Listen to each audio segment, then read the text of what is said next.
ವಿಠ್ಠಲ್ ರುಕುಮಾಯಿ ಜ್ಯೋತಿಷ್ಯಾಲಯಕ್ಕೆ ಸ್ವಾಗತ ಸುಸ್ವಾಗತ. ಇವತ್ತು ಕಸ್ತೂರಿ ಅನ್ನೋರು, ಇವರು ಬಳ್ಳಾರಿಯವರು. ಹೌದಾ? ಇವ್ರ ಜಾತಕದ ವಿಶ್ಲೇಷಣೆ ಮಾಡೋಣ.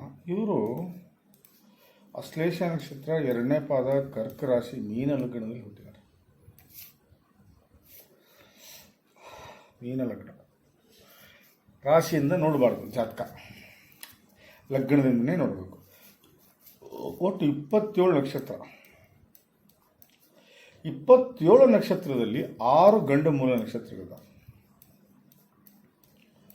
6 ಗಂಡು ಮೂಲ ನಕ್ಷತ್ರ. ಗಂಡು ಮೂಲ ಅಂದರೆ ಮೂಲ ನಕ್ಷತ್ರ ಯಾವ್ಯಾವು? 1ನೇದು ಬಂದು ರೇವತಿ.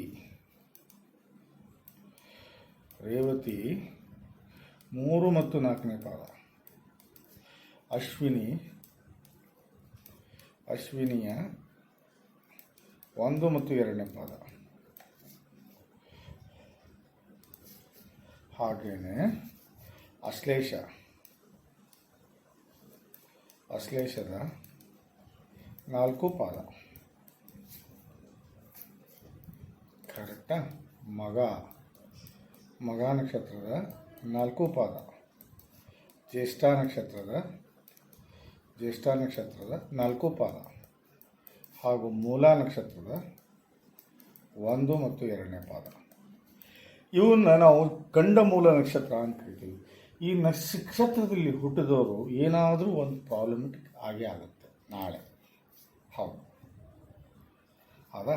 ಒಬ್ಬೊಬ್ಬರ ಜಾತಕದಲ್ಲಿ ಒಂದೊಂದು ಗ್ರಹ ಉಚ್ಚ ಇರೋದ್ರಿಂದ ಆ ಫಲಗಳನ್ನು ಪಡ್ಕೋತಾರೆ. ಆದರೆ ಒಟ್ಟಿನಲ್ಲಿ ಸಂಪೂರ್ಣ ಶಾಂತಿ ಆಗದೇನೆ, ಯಾವುದೋ ಅಶ್ಲೇಷ ನಕ್ಷತ್ರದ ಶಾಂತಿ ಆಗದೇನೆ ತಾವು ಮದುವೆ ಮಾಡ್ಕೋಬಾರ್ದು.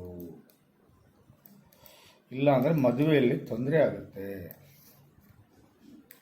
Marriage will be very difficult, ಭಾಳ ಡಿಫಿಕಲ್ಟ್ ಆಗುತ್ತೆ. ದಯವಿಟ್ಟು ತಾವು ಬಿಟ್ಟು ಏನು ಮಾಡ್ಬೇಕು, ನೀವು ಅಶ್ಲೇಷ ನಕ್ಷತ್ರದ ಪೂಜೆ ಮಾಡಿಸ್ಕೊಳ್ಳಿ.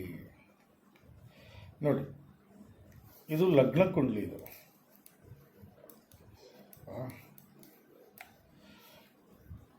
ಕರೆಕ್ಟಾ? ಇದು ಬಂದ್ಬಿಟ್ಟು ನವಮಾಶ. ಇವೆರಡು ಭಾಳ ಇಂಪಾರ್ಟೆಂಟ್ ರೀ. ಹೌದು, ಜಾತಕ ಹೇಳುವಾಗ ಇವೆರಡುಗಳನ್ನು ನಾವು ಭಾಳ ಫಾಲೋ ಮಾಡಬೇಕು.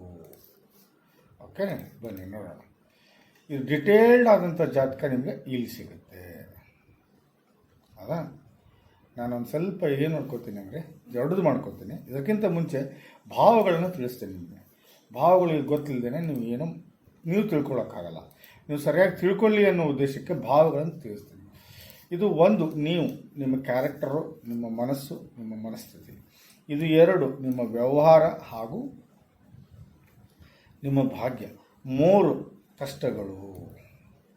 4 ಏನಪ್ಪ ಅಂದರೆ ನಿಮ್ಮ ಪ್ರಾಪರ್ಟಿ ಹಾಗೂ ನಿಮ್ಮ ಪಬ್ಲಿಕ್ ಲೈಫು ಹಾಗೂ ನಿಮ್ಮ ತಾಯಿ. 5 ನಿಮ್ಮ ಎಜುಕೇಷನ್ನು ಹಾಗೂ ನಿಮ್ಮ ಪ್ರೀತಿ ವಿಶ್ವಾಸ. 6 ವಿರೋಧಿಗಳು. 7 ಮದುವೆ. 8 ಕಷ್ಟಗಳು. 9 ಭಾಗ್ಯ. 10 ಕೆಲಸ. 11 ಲಾಭ. 12 ಜೈಲು ಮತ್ತು ವಿದೇಶಿ ಯೋಗ. ಓಕೆ, ಯಾವುದೇ ಡಿಗ್ರಿ 0 to 6 ಅಂತ ಅಂದರೆ ಡಿಗ್ರಿ ವೈಸ್ ನೋಡಿ, ಇಲ್ಲಿದೆ 1.49, 12.25, 22, 14, 28, 5 ಹಿಂಗಿದೆಯಲ್ಲ. ಅದೇ ರೀತಿ 0 to 6 ಅಥವಾ 24 to 29 ಇಲ್ಲಿ ನೋಡಿ 29. ಈ ರೀತಿ ಈಗೇನಾದರೂ ಇದ್ದಿದ್ದೇ ನಿಜ ಆದರೆ ಆ ಗ್ರಹಗಳು ನಿಮಗೆ ಫಲ ಕೊಡಲ್ಲ. ತಲೆ ಕೆಡಿಸ್ಕೋಬೇಡಿ. Okay, next. ಓಕೆ, ಮೀನ ಲಗ್ನದ ಯೋಗಕಾರಕ ಗ್ರಹಗಳು ಹೇಳೋಣ ಬನ್ನಿ. ಮೀನ ಲಗ್ನದ ಯೋಗಕಾರಕ ಗ್ರಹ 1ನೇದು ಬಂದ್ಬಿಟ್ಟು ಗುರು, 2ನೇದು ಬಂದ್ಬಿಟ್ಟು ಕುಜ, 3ನೇದು ಬಂದ್ಬಿಟ್ಟು ಚಂದ್ರ, ಇದು ಬುಧ, ಆಮೇಲೆ ಚಂದ್ರ. ಇವರು ಯೋಗಕಾರಕ ಗ್ರಹಗಳು. ವಿರೋಧಿಗಳು ಯಾರಪ್ಪ? ಶುಕ್ರ, ಶನಿ, ರಾಹು, ಕೇತು. ಇವರು ವಿರೋಧಿಗಳಿವರು. ಒಳ್ಳೆ ಜಾಗದಲ್ಲಿದ್ದರೆ ಮಾತ್ರ ಒಳ್ಳೆಯದೇ ಮಾಡ್ತಾರೆ. ಬಟ್ ನೋಡಿ, ಸೂರ್ಯಲ್ಲಿ ಸಂಗ್ರಹ ಆಗ್ತಾನೆ. ಸೂರ್ಯ ಸಂಗ್ರಹ ಒಳ್ಳೆ ಜಾಗದಲ್ಲಿ ಮಾತ್ರ ಇದ್ದರೆ ಒಳ್ಳೆಯದೇ ಮಾಡ್ತಾನೆ, ಇಲ್ಲಾಂದ್ರೆ ಕೆಟ್ಟದ್ದೇ ಮಾಡ್ತಾನೆ. ಹಾಗಾಗಿ ಸೂರ್ಯ ಇಲ್ಲಿ ಸಂಗ್ರಹ ಆಗ್ತಾನೆ. ಬನ್ನಿ ನೋಡೋಣ. 1ನೇ ಮನೆಯಲ್ಲಿ ಯಾರಿಲ್ಲ, 2ನೇ ಮನೆಯಲ್ಲಿ ಯಾರಿಲ್ಲ, 3ನೇ ಮನೆಯಲ್ಲಿ ಗುರು ಮತ್ತು ಶನಿ ಇದ್ದಾರೆ. ಲಗ್ನೇಶ ಕೆಟ್ಟಿದ್ದಾನೆ ಇಲ್ಲೇ. ಲಗ್ನೇಶನ ಶಾಂತಿ ಮಾಡೋಕ್ಕೆ ಬರೋಲ್ಲ, ಬಟ್ ಶನಿ ಶಾಂತಿನೂ ಮಾಡೋಂಗಿಲ್ಲ. ಯಾಕಂದರೆ 3ನೇ ಮನೆಯಲ್ಲಿ ನಿಮ್ಮ ಕಾಂಪಿಟೇಟಿವ್ ಎಕ್ಸಾಮ್ಸ್ ಈಸಿಯಾಗಿ ಪಾಸ್ ಮಾಡಿಸ್ಕೊಡ್ತಾನೆ. ಭಾಳ ಶತ್ರುಗಳ ಮೇಲೆ ನೀವು ವಿಪರೀತ ಶೂರ್ಯವಂತರಿ, ಭಾಳ ಪವರ್ಫುಲ್ ಇರ್ತೀರಾ. ದಯವಿಟ್ಟು ಬೇಡ. 4ನೇ ಮನೆಯಲ್ಲಿ ಬುಧ. ಬಾಬಾ ನೋಡಿ 25 ಡಿಗ್ರಿ ಇದ್ದಾನೆ. 7 ಕ್ಯಾರೆಟ್ ನೀವು ಏನು ಹಾಕ್ಕೋಬೇಕಂದ್ರೆ ಪಚ್ಚೆ ಹಾಕ್ಕೋಬೇಕು. ಬುಧ 4ನೇ ಮನೆಯಲ್ಲಿ ಸ್ವಂತ ಮನೆಯಲ್ಲಿದ್ದಾನೆ. ಇಲ್ಲಿ ಭದ್ರ ಮಹಾಪುರುಷ ರಾಜಯೋಗ ಅಂತ ಬಂತು. ಅಲ್ಲಿ ಭದ್ರ ಮಹಾಪುರುಷ ರಾಜಯೋಗ, ಭದ್ರ ಮಹಾಪುರುಷ ರಾಜಯೋಗ.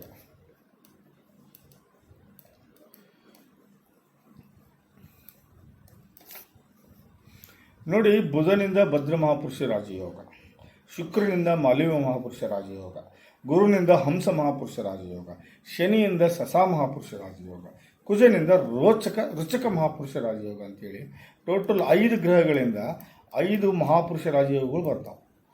ಯಾರದೇ ಒಂದು ಜಾತಕದಲ್ಲಿ ಒಂದು ಯೋಗ ಬಂದುಬಿಟ್ರೆ ಸಾಕ್ರಿ, ಜೀವನದಲ್ಲಿ ಎಲ್ಲವನ್ನೂ ಪಡ್ಕೊತೀರಾ. ಹೌದು, ಎಲ್ಲವನ್ನೂ ಪಡ್ಕೊತೀರಾ. ಒಳ್ಳೆ ಗಂಡ, ಒಳ್ಳೆ ತಂದೆ ತಾಯಿ, ಅಕ್ಕ ತಮ್ಮ, ಅಣ್ಣ ತಂಗಿ, ಒಳ್ಳೆಯ ಎಜುಕೇಷನು, ಒಳ್ಳೆಯ ನೌಕರಿ, ಒಳ್ಳೆಯ ದುಡ್ಡು, ಇವೆಲ್ಲವನ್ನು ಈ 5 ಮಹಾಪುರುಷ ರಾಜಯೋಗಗಳು ಕೊಡ್ತಾವು. ಎಲ್ಲದಕ್ಕಿಂತ ಡಿಫ್ರೆಂಟ್ ಆಗಿರ್ತೀರಾ.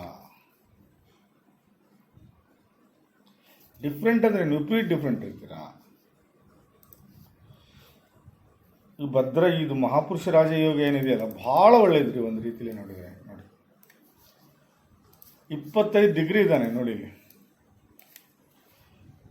25 ಡಿಗ್ರಿ ಇದ್ದಾನೆ. ರಾಹು ಜೊತೆಗೆ ಸೇರ್ಕೊಂಡಿದ್ದಾನೆ ಇಲ್ಲಿ. ಹಾಗಾಗಿ ರಾಹು ನಿಮಗೆ ಕೆಟ್ಟವನಲ್ಲ. ರಾಹು ಉಚ್ಚ ಸ್ಥಾನದಲ್ಲಿದ್ದಾನೆ. ರಾಹು ಉಚ್ಚ ಸ್ಥಾನ. ಇಲ್ಲಿ ನೀವು ಕೆಟ್ಟದ್ದು ಮಾಡಲ್ಲ, ಒಳ್ಳೆ ಪ್ರಾಪರ್ಟಿ ಮಾಡ್ತೀರಾ. ಹೌದಾ? ಒಳ್ಳೆ ಅನ್ವಾಂಟೆಡ್ ಅಂದರೆ ಬೇಡವಾದ ದುಡ್ಡು ಸಹ ಬಂದು ನಿಮ್ಗೆ ಬೀಳುತ್ತೆ. ಹೌದು, ನಿಮ್ದಲ್ಲ ಅನ್ನೋ ದುಡ್ಡು ಸಹ ನಿಮಗೆ ಪಾಲಿಗೆ ಬರುತ್ತೆ. ಇಲ್ಲಿ ಬುಧನ ಜೊತೆಗೆ ಯುತಿ ಭಾಳ ಒಳ್ಳೇದ್ರಿ. ಹೌದು, ನಿಮಗೆ ಯಾರಾದರೂ ಇಲ್ಲಿ ಜಡತ್ವ ಯೋಗ ಇದೆ ಅಂದರೆ ಅಲ್ಲಲ್ಲ. ಆದರೆ ಒಂದು ಮಾತ್ರ 7 ಕ್ಯಾರೆಟ್ ನೀವು ಪಚ್ಚೆ ಹಾಕ್ಕೊಳ್ಳೇಬೇಕು. ಏನು ಹಾಕ್ಕೋಬೇಕು? ಪಚ್ಚೆ ಹಾಕ್ಕೊಳ್ಳೇಬೇಕು. ನೀವು ಪಚ್ಚೆ ಹಾಕ್ಕೊಳ್ಳಿಲ್ಲ ಅಂದರೆ 100% ತೊಂದರೆಗೀಡಾಗ್ತೀರಾ.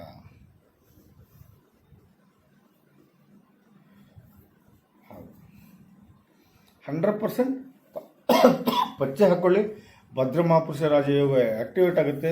ನಾನು ಹೇಳಿದ್ದು ಎಲ್ಲವನ್ನೂ ಪಡ್ಕೋತೀರಾ. ನೋಡಿ ಇಲ್ಲಿ 14 ಡಿಗ್ರಿ ಇದ್ದಾನೆ ಸೂರ್ಯ. ಸಂಗ್ರಹ ಅಂತ ಹೇಳಿಂತಾನೆ 5ನೇ ಮನೆಯಲ್ಲಿ. ಕುಜ ಏನಾದ ಇಲ್ಲಿ? ಅಸ್ತ ಆದ. ಶುಕ್ರ ಅಸ್ತ ಆದ್ರೆ ಎಲ್ಲರೂ ಅಸ್ತ ಆದ್ರು. ಕುಜ ಇಲ್ಲಿ ನೀಚ ಕುಜ. ಆದರೆ ಚಂದ್ರ ಸ್ವಂತ ಮನೆಯಲ್ಲಿರೋದ್ರಿಂದ ತಾವು 7 ಕ್ಯಾರೆಟ್ ಮುತ್ತನ್ನು ಹಾಕ್ಕೋಬೇಕು. ನಾನು ಏನು ಹೇಳಿದೆ? ಪಚ್ಚೆ ಹಾಗೂ ಮುತ್ತು ಎರಡೂ ನೀವು 7 ಕ್ಯಾರೆಟ್ ಹಾಕ್ಕೊಳ್ಳೇಬೇಕು. ಹೌದು ನೋಡಿ, ಅಮಾವಾಸ್ಯೆ ಹಿಂದೆ ಅಥವಾ ಮುಂದೆ ಹುಟ್ಟಿದ್ದೀರ ನೀವು? 100% ಹೇಳ್ತೀನಿ ನನಗೆ. ಇಲ್ಲ, ಅಮಾವಾಸ್ಯೆ ದಿನವೇ ಹುಟ್ಟಿರ್ಬೋದು ನೀವು. ಹೌದು ಅಲ್ಲ? ಚಂದ್ರ ಸೂರ್ಯ ಇಬ್ಬರು ಕೂಡಿದ್ದಾರೆ ಇಲ್ಲಿ. ನೋಡಿ, ಇಲ್ಲಿ ಭಾಳ ಸ್ಟ್ರಾಂಗ್ ಇದ್ದಾನೆ. ತಮಗೆ 100% ಗೌರ್ಮೆಂಟ್ ಜಾಬ್ ಸಿಗೋದ್ರಲ್ಲಿ ಏನಾದರೂ ಡೌಟೇ ಇಲ್ಲ. ಒಂದು ವೇಳೆ ಆಗಿದ್ರೂ ಸಹ ಈ ಸೂರ್ಯನಿಂದ ಅಂತ ಹೇಳ್ತೀನಿ. ಇವರು ಆಲ್ಮೋಸ್ಟ್ ಅಲ್ಲಿ ಅಸ್ತ ಆಗಿದ್ದಾರೆ. ಇಬ್ಬರು ತಲೆ ಕೆಡಿಸ್ಕೊಳ್ಳೋ ಅವಶ್ಯಕತೆ ಇಲ್ಲ. ಬಟ್ ಮುತ್ತನ್ನು 7 ಕ್ಯಾರೆಟ್ ಹಾಕ್ಕೊಳ್ಳಿ, ಒಳ್ಳೆ ಲೈಫ್ ರೀ ನಿಮ್ಮದು. ಅಲ್ಲ, ಅದರ ಮೊದಲು ಹುಟ್ಟೋದೇ 1ನೇದು ಹೆಣ್ಣು, ಒಂದು ಗಂಡು ಒಂದು ಹೆಣ್ಣು. ಹಾಗೆ ನೀವು ಎಲೆಕ್ಷನ್ ಅಂದರೆ 100% ಕಣ್ಣು ಮುಚ್ಚಿ ಆರಿಸ್ಬಿಡ್ತೀರಾ. ಅವರ ಅಶ್ಲೇಷ ನಕ್ಷತ್ರ ದಯವಿಟ್ಟು ನೀವು ಪೂಜೆ ಮಾಡಿಸ್ಕೊಳ್ಬೇಕು. 10ನೇ ಮನೆಯಲ್ಲಿ ಕೇತು ಉಚ್ಚ ಇದ್ದಾನೆ. ಉಚ್ಚ ಸ್ಥಾನ ಸೂಪರ್. ಒಳ್ಳೆ ಲಾಭ ಕೊಡ್ತಾನೆ. ಯಾರು? ಕೇತು 10ನೇ ಮನೆಯಲ್ಲಿ ಒಳ್ಳೆ ಲಾಭ ಕೊಡ್ತಾನೆ. ಯಾಕಂದರೆ ಅವನ ಸ್ವಂತ ಮನೆ ಅದು. ಯಾರು ಸ್ವಂತ ಮನೆ? ಕೇತು ಸ್ವಂತ ಮನೆ. ಯಾವುದು? ಇದು ಸ್ವಂತ ಮನೆ ಕೇತುಂದು. ಹಾಗಾಗಿ ಭಾಳ ಚೆನ್ನಾಗಿದೆ ಜಾತಕ, ನೋ ಪ್ರಾಬ್ಲಮ್. ಬಟ್ ಏನಪ್ಪ ಅಂದರೆ ತಾವು ದಯವಿಟ್ಟು ಇದನ್ನು ಸ್ಟ್ರಾಂಗ್ ಮಾಡ್ಕೊಳ್ಳಿ, ಇದನ್ನು ಸ್ಟ್ರಾಂಗ್ ಮಾಡ್ಕೊಳ್ಳಿ. ಇವರಿಬ್ಬರು ಸತ್ತಿದ್ದಾರೆ, ಇವನು ಹೋಗಿದ್ದಾನೆ, ತಲೆ ಕೆಡಿಸ್ಕೋಬೇಡಿ. ಚೆನ್ನಾಗಿದೆ, ಇವ್ರು ಮೂರೇ ಸಾಕು, ನೀವು 3 ಜನನೇ ಸಾಕು ಈ ಜಾತಕದಲ್ಲಿ. 4 5 ಇಬ್ಬರು ಹೋಗಿದ್ದಾರೆ, ತೀರ್ಕೊಂಡಿದ್ದಾರೆ. 3 ಜನ ಏನೂ ಇಲ್ಲ, ಡೆಡ್ ಆಗಿದ್ದಾರೆ ನೋಡಿ. ಹೌದಾ? ಗುರುನ ಶಾಂತಿ ಮಾಡೋಕ್ಕೆ ಬರಲ್ಲ, ಯಾಕಂದ್ರೆ ಲಗ್ನೇಶ ಅವನು. ಭಾಳ ಚೆನ್ನಾಗಿದೆ.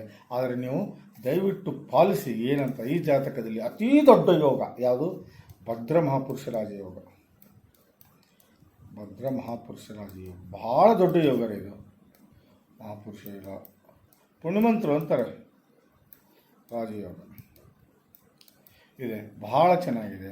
ಅದರಲ್ಲಿ ಬೇರೆ ನೀವು 7 ಕ್ಯಾರೆಟ್ಟು ಪಚ್ಚೆ ಹಾಕ್ಕೊಳ್ಳಿ, 7 ಕ್ಯಾರೆಟ್ಟು ಮುತ್ತು ಹಾಕ್ಕೊಳ್ಳಿ. ಹಾಕ್ಕೊಂಡಿದ್ದಕ್ಕಾದ್ರೆ ಜೀವನ ಭಾಳ ಚೆನ್ನಾಗಿರುತ್ತೆ. ಬಟ್ ದಯವಿಟ್ಟು ಬಿಟ್ಟು ಅಶ್ಲೇಷ ನಕ್ಷತ್ರದ ಪೂಜೆ ಮಾಡಿಸಿ, ಅಶ್ಲೇಷ ನಕ್ಷತ್ರದ ಪೂಜೆ ಮಾಡಿಸಿ ಅಂತ ಹೇಳ್ತಾ ನವಮಾಸದ ಕಡೆ ಹೋಗೋಣ.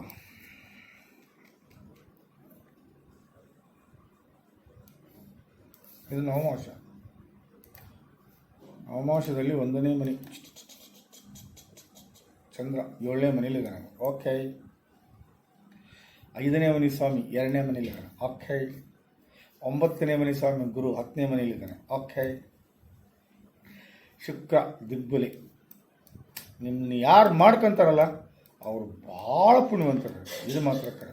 ಹೌದು, ಅವರು ನೀವು ಯಾರ ಮನೆಗೆ ಕಾಲಿಟ್ಟಿರ್ತೀರೋ ಅವ್ರ ಮನೆ ಉದ್ಧಾರ ಆಗಿಬಿಡುತ್ತೆ. ಕಾರಣ ಇವು 4 ಗ್ರಹ ಭಾಳ ಚೆನ್ನಾಗಿದೆ. ನಾವು ಮೋಸ ಮಾತ್ರ ಚಂದ್ರ, ಕುಜ, ಗುರು, ಶುಕ್ರ ಸೂಪರ್, ಎಕ್ಸ್ಟ್ರಾರ್ಡಿನರಿ ಅಂದರೆ ಎಕ್ಸ್ಟ್ರಾರ್ಡಿನರಿ. ನವಮಾಸ ಮಾತ್ರ ಅಲ್ಟಿಮೇಟ್ ಇದೆ. ನಿಮ್ಮನ್ನು ಮದುವೆ ಆದಂಥ ಪುಣ್ಯಾತ್ಮ ಅದು ಯಾವ ಪುಣ್ಯ ಮಾಡಿದ್ನೋ ಏನೋ ಗೊತ್ತಿಲ್ಲ, ನೀವು ಸಿಕ್ಕಿದ್ರಲ್ಲ ಅವನಿಗೆ, ನೋ ಡೌಟ್. ಬನ್ನಿ ನೆಕ್ಸ್ಟು D10 ಹೋಗೋಣ.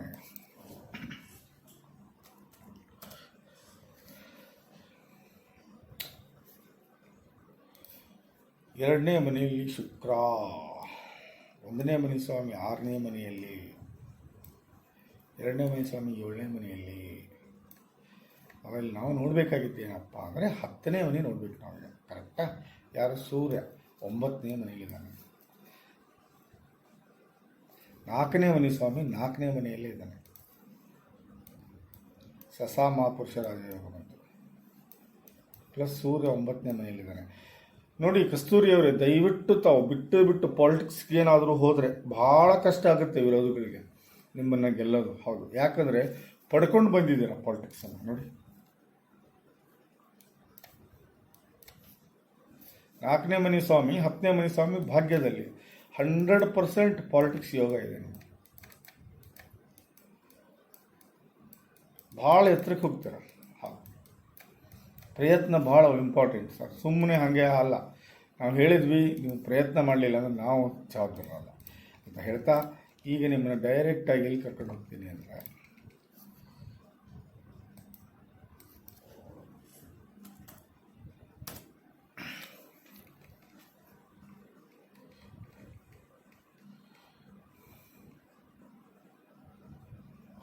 ಶುಕ್ರ ದಶೆ ಇದೆ ನಿಮಗೆ. ಏನು ಚಿಂತೆ ಇಲ್ಲ, ಸೂಪರ್ ಎಕ್ಸ್ಟ್ರಾರ್ಡಿನರಿ. Carry on. ವಿರೋಧಿ ದಶೆ ಇದ್ದರೂ ಸಹ ಅವನು ಅಸ್ತ ಆಗಿದ್ದಾನೆ. ಹಾಗಾಗಿ ಅಲ್ಲಿ ಏನೇ ಇದ್ದರೂ ಸೂರ್ಯನದೇ ಹವ, ಏನು ಚಿಂತೆ ಇಲ್ಲ ಅಂತ ಹೇಳ್ತಾ ಈ ಜಾತಕದ ವಿಶ್ಲೇಷಣೆ ಮುಗಿಸ್ತಾ ಇದ್ದೀನಿ. ತಮಗೆ ಇಷ್ಟವಾದಲ್ಲಿ ದಯವಿಟ್ಟು 4 ಜನಕ್ಕೆ ಶೇರ್ ಮಾಡಿ ಅಂತ ಹೇಳಿ ಇಲ್ಲಿಗೆ ಮುಗಿಸ್ತೀನಿ. ನಮಸ್ಕಾರ.